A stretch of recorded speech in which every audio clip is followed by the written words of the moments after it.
시청자 여러분 안녕하십니까? JTB 아침 뉴스입니다. 오늘 아침 기온은 영하 1.5도에서 영상 1도의 분포를 보이고 있습니다. 동부 내륙 지역에는 오전까지 눈발이 날리는 곳이 있겠습니다. 오늘은 구름이 많은 가운데 오후부터 맑아지겠습니다. 낮 기온은 익산 7도, 전주 6도, 진안 3도 등 어제보다 조금 높겠습니다. 미세먼지 농도는 나쁨 수준을 보이겠습니다. 전주기상지청은 당분간 평년 기온과 비슷하거나 이보다 웃도는 날씨가 이어질 것으로 내다봤습니다. 텃밭에 농사를 짓겠다고 해서 무상으로 사용하도록 허락해줬더니 몰래 폐기물을 가져다 묻은 건설업체 대표가 덜미를 잡혔습니다. 가족들이 먹을 푸성귀를 재배하던 밭이었습니다. 나금동 기자가 보도합니다. 굴착기로 텃밭을 파자 폐비닐과 밧줄, 호스 같은 쓰레기가 줄줄이 딸려 나옵니다. 시멘트로 보이는 흙더미도 쏟아져 나옵니다. 땅이 꺼져 있어야 할 땅이 아닌데 한 5cm 땅이 둥그랗게 탁 들어갔더라고. 김제에 사는 이모 씨가 인근 건설업체 대표에게 텃밭 한쪽을 무상으로 사용하도록 내준 건 지난 2017년 초.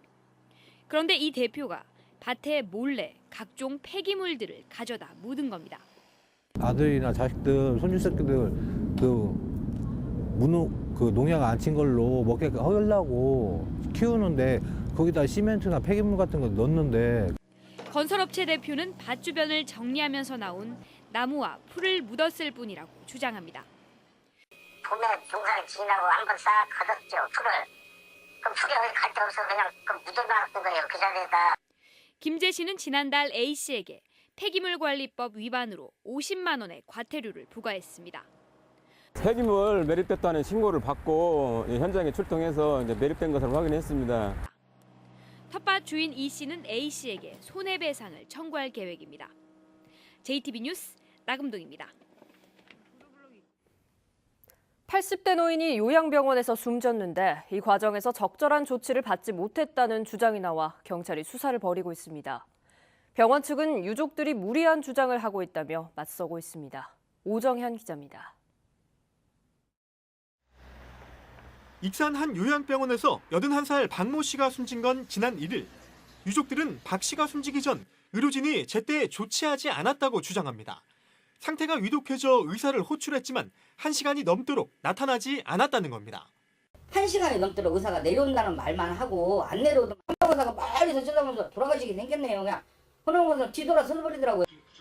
이 과정에서 상급 병원으로 이송하지 않아 골든타임을 놓쳤다고도 말합니다. 후송차 타고 가면 뭐 5분 10분이면 가요.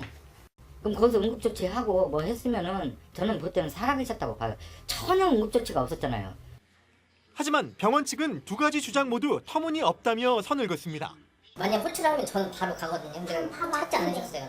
위독하시거나 저희가 모니터를 달 상황이거나 응급 상황이면은 저는 그냥 뭐 한 5초 만에도 나갈 수 있는. 병원 측은 또 숨지기 전날 유족들이 상급 병원 이송을 거부했고 연명 치료도 하지 않겠다는 뜻을 밝혔다고 주장합니다. 아버님 지금 이송 안 하면은 안 좋아질 것 같은데 어떻게 하시겠느냐. 본인 이제 경제적인 사정도 얘기하시고 그냥 요양병원에서 편안하게 보내줄 수 있는 방법으로 그렇게 하겠다고. 서로의 주장이 극명하게 엇갈리는 가운데 CCBB는 경찰 수사로 가려질 전망입니다. 부검을 통해서 사인을 밝힐 것이고 약물 여부에 대해서도 국가수에 의뢰해 놓은 상태입니다.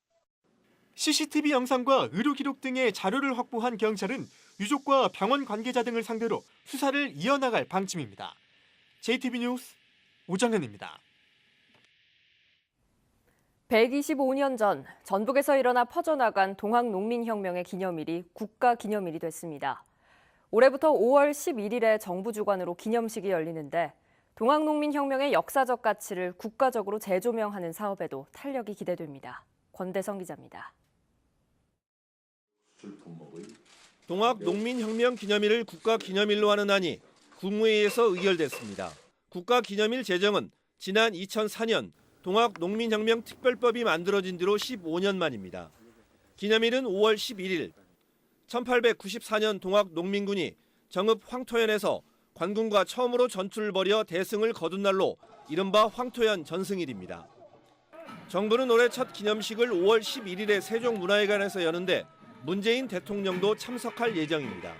국가적 단위에서 기념하고 또 그 의미를 국민들과 공유하고 확산하는 그런 의미가 있기 때문에 아주 중요한 의미가 있다고 생각을 하고요. 국가기념일 제정의 효과는 단순히 국가주관 기념식을 여는 데만 그치지 않을 전망입니다. 동학 농민혁명의 역사적 가치를 재조명하고 널리 드높이는 각종 사업을 시군 차원이 아닌 국가 차원으로 추진하는 데도 힘이 실릴 것으로 기대됩니다. 정부는 이미 사업 발굴에 들어갔습니다. 동학 정신을 번국민적으로 확산시키는 하나 되는 선양 사업과 역사적인 가치와 의미를 재조명하는 기념 사업을 적극 발굴하여 지원할 방침입니다. 3.1운동과 4.19 혁명, 5.18 민주화운동, 최근에는 촛불 시민혁명까지 민주혁명의 효시로 평가받는 동학 농민혁명. 125년 전 전북의 민초들이 당당히 불의에 항거한 정신을 자랑스럽게 여기고 계승 발전시키는 노력이 절실합니다. JTB 뉴스 권대성입니다. 하루에도 수십 명의 증권사 투자유치 담당자들이 전주를 찾습니다. 국민연금공단이 운용하는 연기금을 유치하기 위해서인데요. 국민연금공단이 그동안 개별적으로 이루어지던 증권사 투자유치 담당자와 연기금 운용 인력의 만남을 정례화하기로 했습니다. 하원호 기자가 보도합니다. 국민연금공단이 국내 주식시장에 투자한 연기금은 123조 원, 전체 연기금 650조 원의 19%에 이릅니다. 하루에도 수십 명씩 증권사 투자유치 담당자들이 전주를 찾습니다. 연기금을 유치하기 위해서입니다. 국민연금공단이 이른바 브로커데이를 만들어 그동안 개별적으로 이루어지던 증권사 관계자와 기금운용 담당자의 만남을 매주 2차례씩 정례화하기로 했습니다. 시간 활용도 측면에서는 압축적으로 저희가 준비해서 이제 만나니까 그런 부분들은 저희 입장에서도 의견 전달이 충분히 잘 되고 또 이제 매니저 입장에서도 저희 의견을 좀 충분히 들을 수 있어서 KTX 익산역과 혁신도시를 잇는 교통편 제공, 기금운용 담당자와 소통할 수 있는 기회를 늘려달라는 요구도 나왔습니다. 저희 세일즈들과 아니면 연금 운용들이 같이 이제 점심 정도는 먹을 수 있게 이렇게 해주신다면 오히려 더 수익률 제고나 소통면에서 훨씬 더 좋을 수 있다고 좀 생각이 들고요. 국민연금공단은 국내 증권사들이 혁신도시에 지점을 낼 수 있도록 노력하겠다고 밝혔습니다. 국민연금을 기반으로 해서 새로운 금융 비즈니스 생태계가 만들어지는 것이 기금본부의 안착과 기금의 안정적 운영에 도움이 되기 때문에 금융기관을 한데 모을 수 있는 국제금융센터 건립 등 제3 금융중심지 지정을 위한 인프라 구축이 시급한 과제로 남았습니다. JTB 뉴스 하원호입니다. 김동원 전북대 총장이 취임식을 갖고 4년간의 공식 업무를 시작했습니다. 알찬 대학 따뜻한 동행이라는 슬로건을 제시한 김 총장은 앞으로 점진적이면서 내실 있는 변화를 이끌겠다는 포부를 밝혔습니다. 조창현 기자입니다. 전북대 18대 총장으로 공대 김동원 교수가 취임했습니다.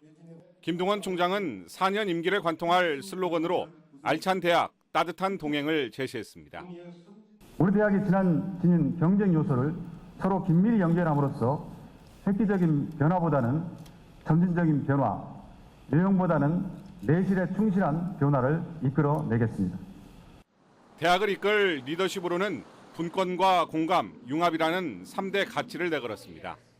단과 대학의 권한을 배분하고 학문 간의 융합, 계층 조직 간 소통을 중요시하겠다는 의지로 풀이됩니다. 지역 학생들에게 전북대의 문턱이 너무 높다는 지적에 대해서는 지역 인재 전형을 확대하겠다는 뜻도 밝혔습니다. 우수한 우리 학생들을 많이 뽑아서 잘 키워서 지역 기업에 착근시키도록 할 수 있는 것, 이게 우리 지역 거점들이 꼭 해야 될 일이라고 생각하고요. 외부 연구 자금과 발전 기금을 끌어올 수 있는 재정부총장제를 신설해 국립대 최상위 재정 규모와 자립도를 달성하겠다는 포부도 밝혔습니다. 그분들은 외부 자원을 개발하는데 활발히 뛰어야 되고요. 그분들을 뒷받침하기 위해서, 그 부총장을 뒷받침하기 위해서 서울에 대협력사무소를 설치하겠다. 그런 이야기도 아까 드린 바가 있습니다. 또 지자체와 함께 R&D 사업 전담팀을 꾸려 정부 주도 예타 사업을 발굴하는 등 지역 싱크탱크로서의 전북대의 역할도 강조했습니다. 김동원 총장은 선거 기간 중에 불거진 구성원 간 갈등을 치유해야 하는 과제를 안고 있으며 다음 달 발표될 약대 조치가 총장 업무 수행의 첫 시험대가 될 것으로 보입니다. JTB 뉴스 조창현입니다. 10여 년째 교류하고 있는 무주군과 충북 영동군, 충남 금산군이 올해 함께 관광객을 유치하기로 했습니다. 고창에서는 국내 최대 규모를 자랑하는 오거리 당산제가 열렸습니다. 보도에 송창용 기자입니다.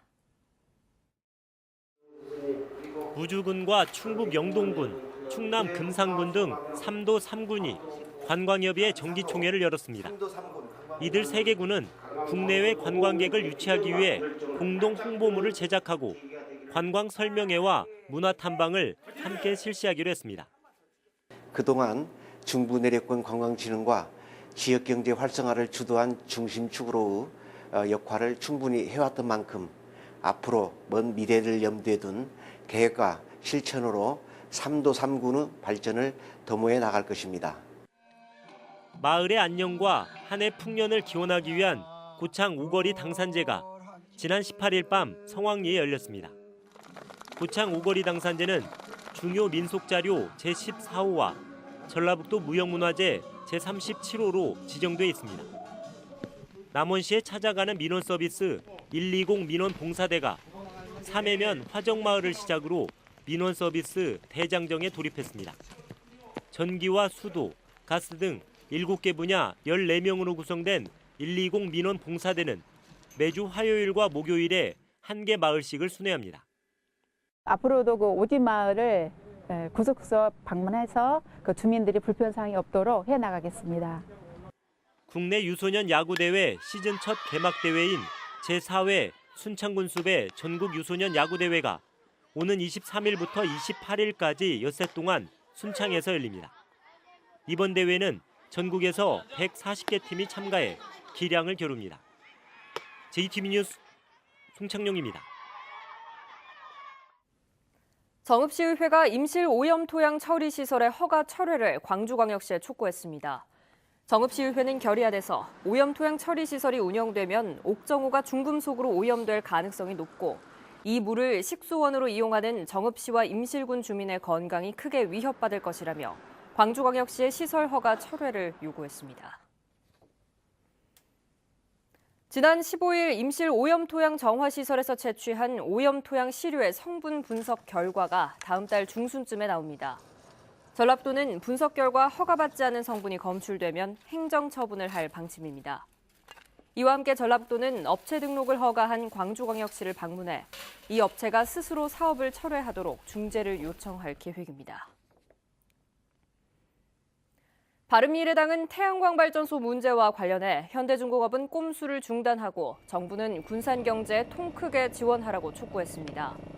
바른미래당 전북도당은 현대중공업의 말처럼 단지 검토 수준이라면 한국동서발전이 산자부에 태양광 허가를 신청했겠냐면서 현대중공업은 올해 조선소를 가동하겠다던 약속을 저버려선 안 된다고 말했습니다.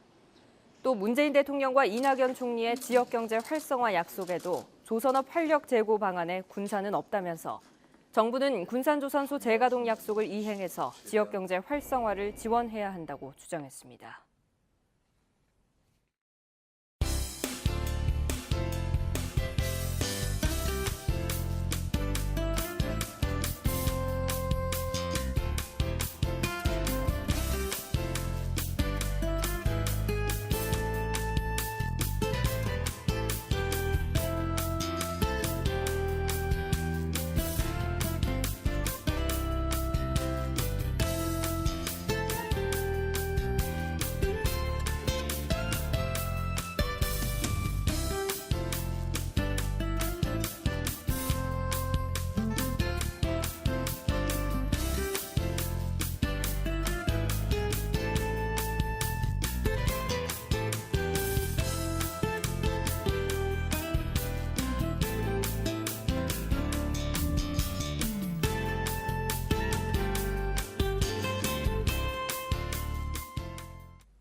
JTB 아침 뉴스를 마칩니다. 함께해 주신 여러분 고맙습니다.